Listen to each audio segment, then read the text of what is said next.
Real Sports. You've done over 40 pieces for Real Sports. So wanted to ask you if you can name 2 or 3 that really will resonate with you for the rest of your life. Resonate with me for the rest of my life. Wow. Well, I think what happens with the stories of Real Sports, I think what sticks with me in a lot of ways are characters. And kind of the people you meet. I mean, I think the nice thing about that show is you get to do stories on people that are, they'll do a lot of different things that aren't necessarily famous, that aren't. So immediately when you say that, I mean, a lot of different people come to mind. One is this guy named Alex Zanardi, who is this is testing your knowledge of sports now about it. He was a race car driver. He was a race car driver and was Formula One for 1 year. But like he got into a terrible accident in Germany, and he was basically an accident where he was to the brink of death, and he had his legs essentially sheared off. Right. And we did a story on him a year after the accident, and he lost his legs, and he was just the most positive level. And the story itself was very dramatic, what happened in the crash, but like he's not the type of guy you come across every day. And just his spirit and his kind of his outlook and kind of it. I think there's the I don't know exactly the saying goes, and we're talking a little bit about magic and bird, nature versus nurture, but it's like the thought of how you measure a person after a tragedy. Yes. And like if you were this way before, it's like the people who are these really positive, cheery people, they stay the same no matter what happens to them. And so, and if you were a dark, moody person and then you win the lottery, you're still going to be a dark, moody person.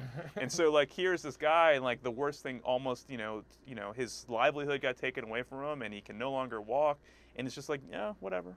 He's still that kind of half his glass full type of guy. And it's hard not to be affected by a guy like that. So he's a person that kind of, it was a very emotional, dramatic story, and so that he's a guy that sticks with me. Strangely, I don't know why I think of him, because it just talk about the opposite characters, but a piece I loved, and I didn't even, it was done very quickly. You're going to laugh. Drew Rosenhaus. Oh, yes. I mean, because it's... I know why. It's a little bit it's like he's a producer's dream, man. It's like you stick a camera in front of him, it's just like boom, boom, boom, boom. That's right. You can get pretty much a miniseries. And the guy, I love the guy. He's a caricature of himself, and he almost knows it, and he just kind of keeps going, and you're like, really? It's just, are you listening to yourself? Do you have any, what's going on inside your head right now? And but he's good television. Yeah.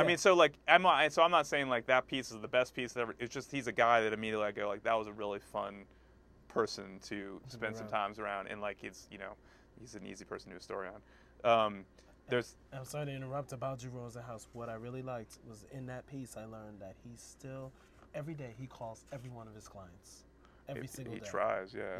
That's at least if he can't reach him, leaves him a message. He butters him up, yeah. He's a guy. He's got 17 cell phones. He's just kind of on one ear, and he's just like, "How are you, buddy? How are you, buddy? How are you, buddy? You're the greatest. You're the greatest. You're the greatest." And okay, it's a little much. Oh yeah, but just to communicate though, even the players that aren't starters, that aren't the all pros and everything like that. No, I definitely would not have the energy to do what he does.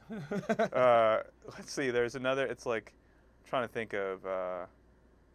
It's funny that you say that, because there's just these weird names come up. I guess I'm attracted to sort of different characters. Maybe so.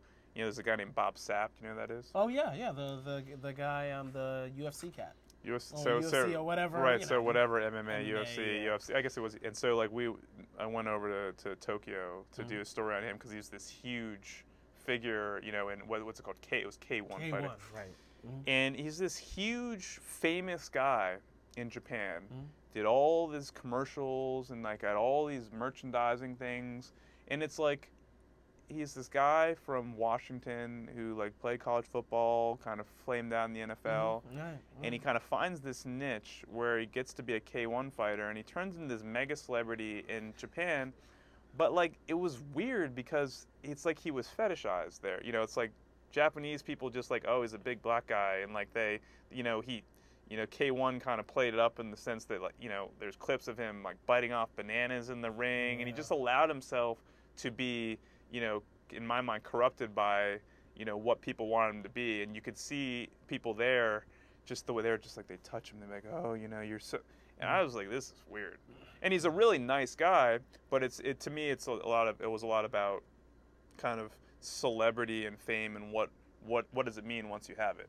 And so what is it? So you got some money, but what, he lived by himself in a little hotel and outside of Tokyo, and like, did that make him happy? And he's in this foreign place, and like, was that how sustaining was that for him? So I mean, anyway, culturally I found that to be a very interesting story, just kind of seeing, you know, the rise of a guy and how a culture kind of I guess was fascinated by someone that, because essentially he was big and black. Yeah, right. And of course, you know, that's a worldwide view. You know, that is. You know, which you know, unfortunately will never go away.